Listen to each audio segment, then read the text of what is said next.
Swastiastu. Perkenalkan, nama saya Anak Agung Ari Dwi Jayanti, mahasiswa PPG Agama Hindu dalam jabatan tahun 2025 dari LPTK UHN I Gusti Bagus Sugriwa Denpasar dengan NIM 254-118-1234. Pada kesempatan hari ini, pada tanggal 8 Mei 2025, saya akan melaksanakan perekaman video pembelajaran real untuk uji kinerja PPG di SMK Negeri 1 Gianyar dengan materi ajar Sejarah Agama Hindu di Dunia kelas 11 Akuntansi. Terima kasih. Om Santi Santi Santi Om. Selamat pagi anak-anak. Selamat pagi, Bu. Baik, sebelum kita mulai pembelajaran, mari kita awali dengan berdoa dan pangastungkara. Pada sana, panganjali. Om Swastiastu. Sebelum kita memulai pembelajaran, alangkah baiknya berdoa menurut kepercayaan masing-masing. Berdoa dimulai. Berdoa selesai. Silakan duduk. Baik, untuk pembelajaran kita pagi ini, Ibu awali dengan absensi terlebih dahulu ya. Untuk absen 1, Anak Agung Deagung Dwita Asmara hadir. Dewi Ajeng Rahmawati hadir. Dina Amelia Putri hadir. Dan Nilo Sudarmini hadir. Untuk pembelajaran agama Hindu pagi ini, kita awali dengan yel-yel seperti biasa ya. Selamat pagi. Pagi, pagi, pagi, luar biasa, tetap semangat, Wanska Jaya. Oke, terima kasih. Sejarah peninggalan agama Hindu di dunia. Mengapa kita perlu mempelajari sejarah? Iya, agar kita mengetahui asal-usul, ya, keberadaan, mengapa ada sampai saat ini, dari mana, bagaimana bisa terjadi atau terbentuknya, dan bagaimana cara kita menjaga, menghargai, dan melestarikan peninggalan sejarah tersebut. Nah, yang akan kita bahas pada pertemuan kita kali ini adalah kerajaan Hindu-India di Indonesia dan bentuk-bentuk peninggalannya. Nah, sejarah peninggalan agama Hindu. Kita akan bahas tentang sejarahnya terlebih dahulu. Nah, sejarah peninggalan agama Hindu berdasarkan sejarah pada zaman Weda, dimulai pada zaman suku Arya. Iya, dan setelah zaman Weda yang dikenal dengan zaman Brahmana, itu menjelaskan bahwa pada zaman Brahmana tersebut didominasi oleh kegiatan-kegiatan keagamaan, terfokus ke dalam ya acara-acara keagamaan. Selalu menitik beratkan bahwa kepercayaan tentang keyakinan kita kepada Tuhan diwujudkan dalam bentuk upacara keagamaan. Oleh sebab itu masyarakat mulai mempertanyakan. Mulailah muncul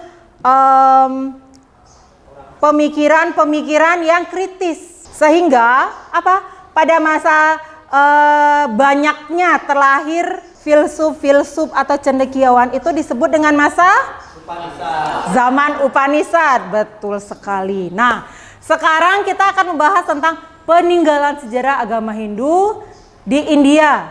Nah, dapat diketahui dari kerajaan-kerajaan Hindu yang pernah ada. Yang pertama, kerajaan apa?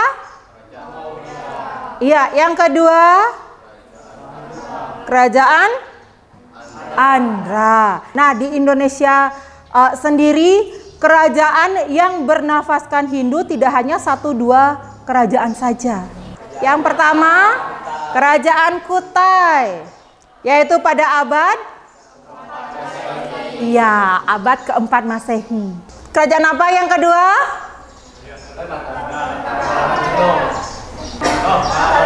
Tarumanegara. Setelah itu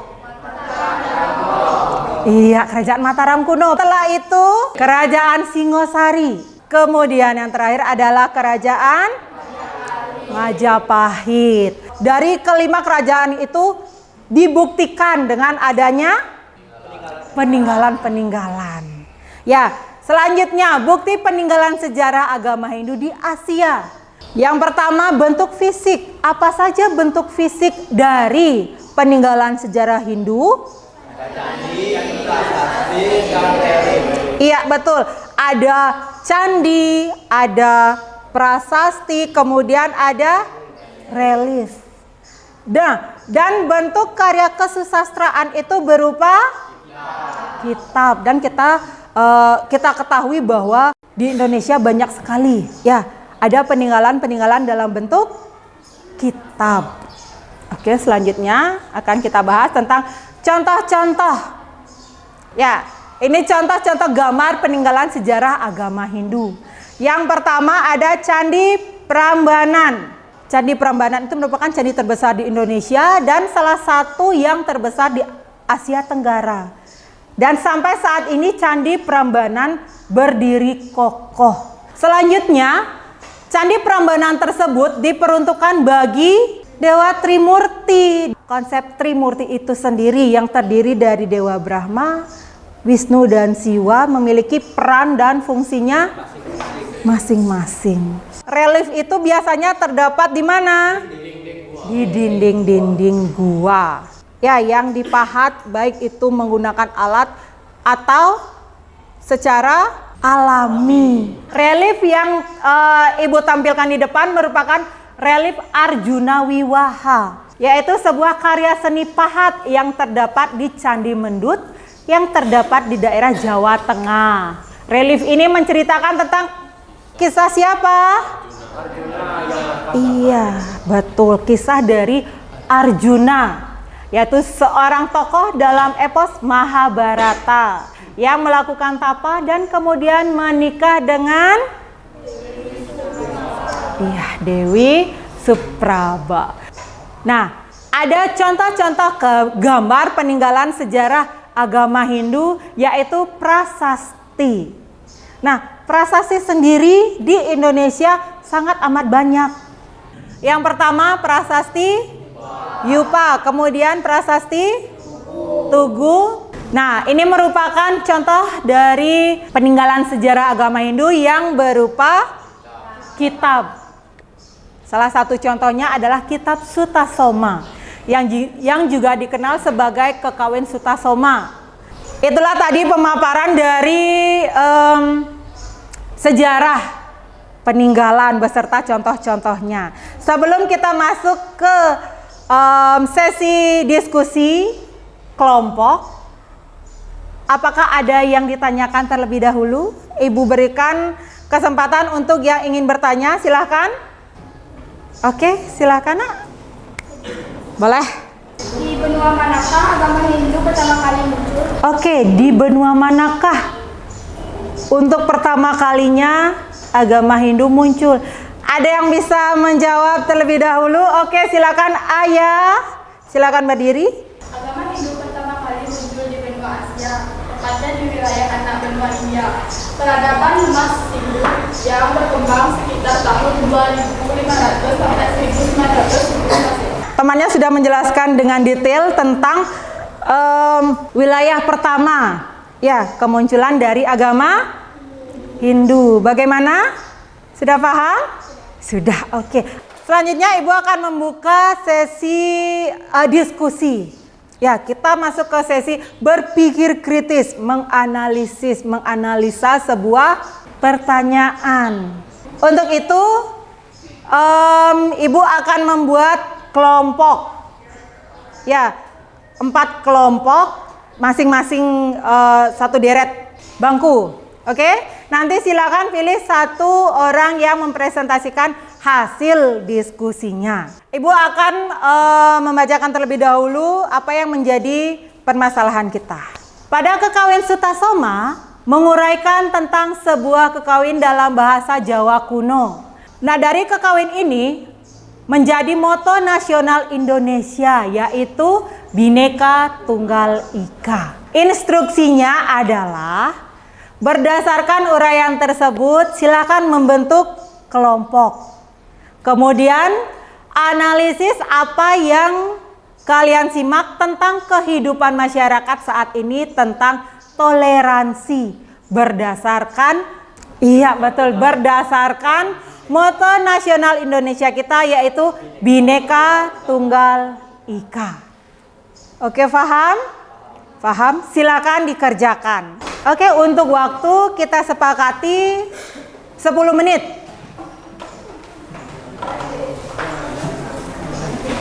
Ya, silakan tunjuk satu orang untuk mempresentasikan.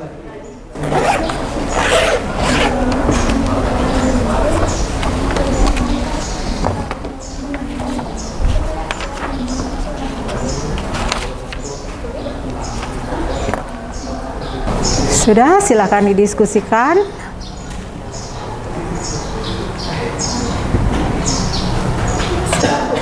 Oke, ya. Untuk memudahkan nanti ketika presentasi, kita sebut saja di sini kelompok 1, kelompok 2, kelompok 3, dan kelompok 4. Sudah?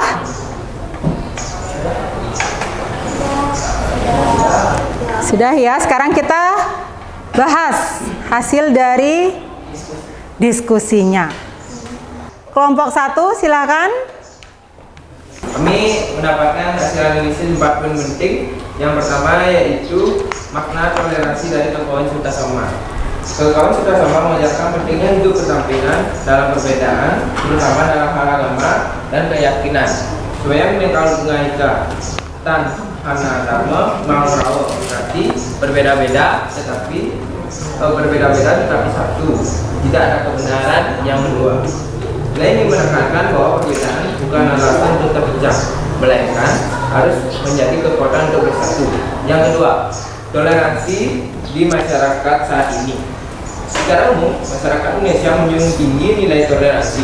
Namun, masih ada beberapa tantangan yang perlu diatasi, seperti ujaran kebencian di media sosial, diskriminasi terhadap kelompok minoritas, konflik karena perbedaan pandangan atau keyakinan.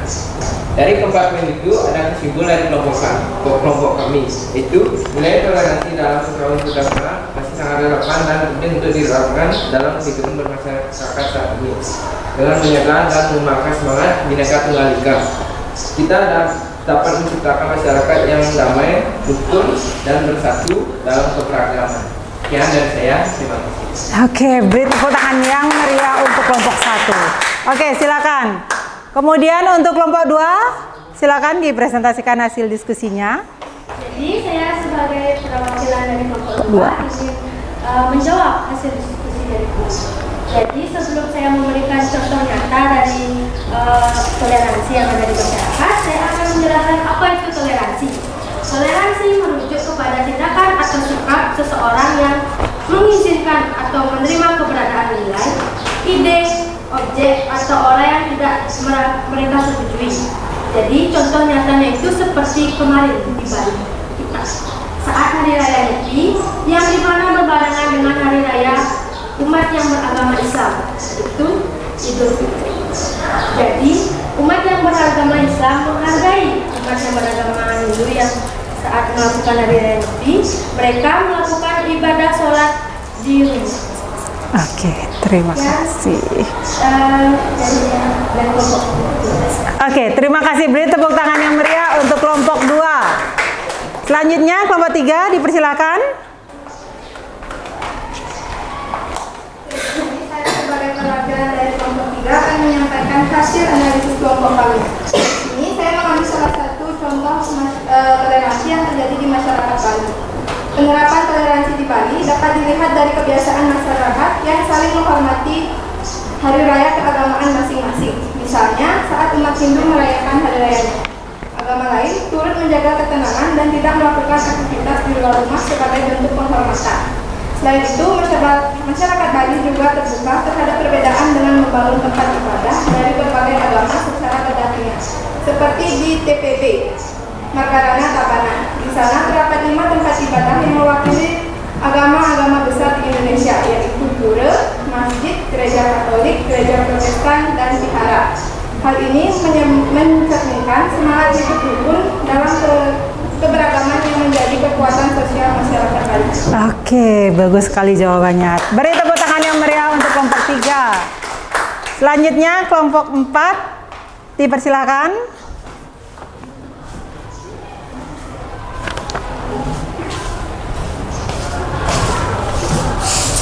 Baik, saya perwakilan kelompok 4 ingin membacakan tentang hasil diskusi kami.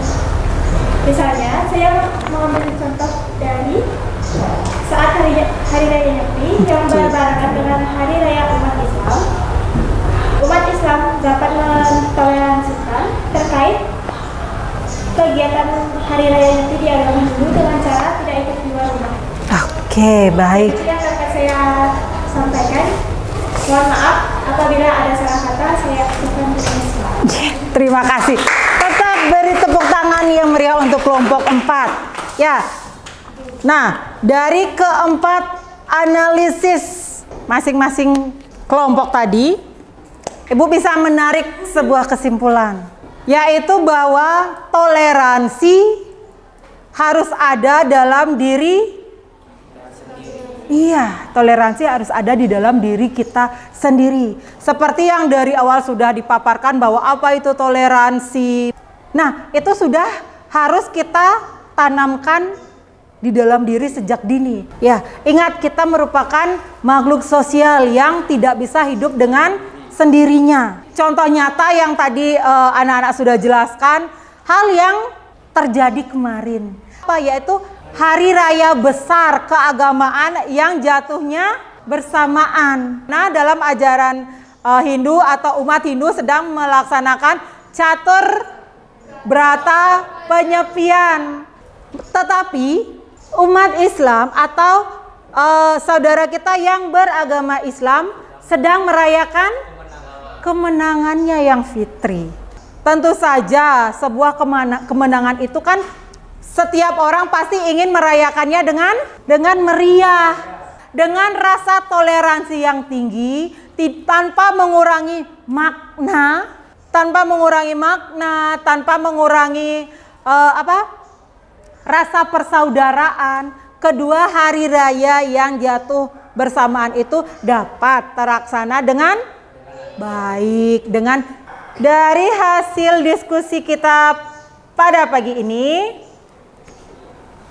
dan dalam pembelajaran pagi hari ini, Ibu dapat menarik kesimpulan dari materi yang kita pelajari pagi ini.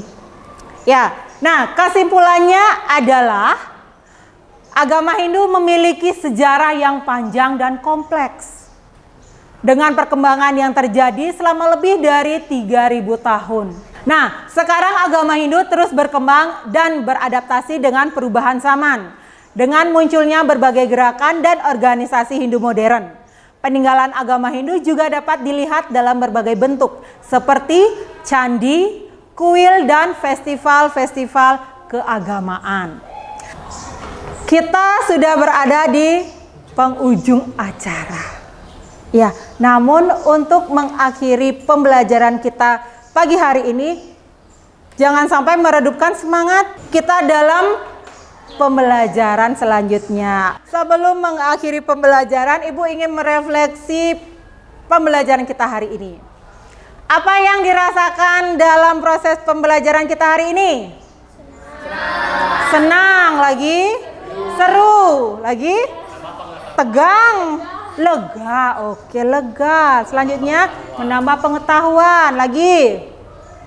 Tahu sejarah. Iya, tahu tentang sejarah. Tahu, paham akan arti toleransi. Dan yang terpenting adalah mampu untuk menerapkan toleransi. Nah, demikian pembelajaran kita pagi hari ini. Untuk itu Ibu ucapkan terima kasih. Dan mari kita akhiri dengan para mesanti dan doa bersama. Oke, silakan dipimpin. Pada sana.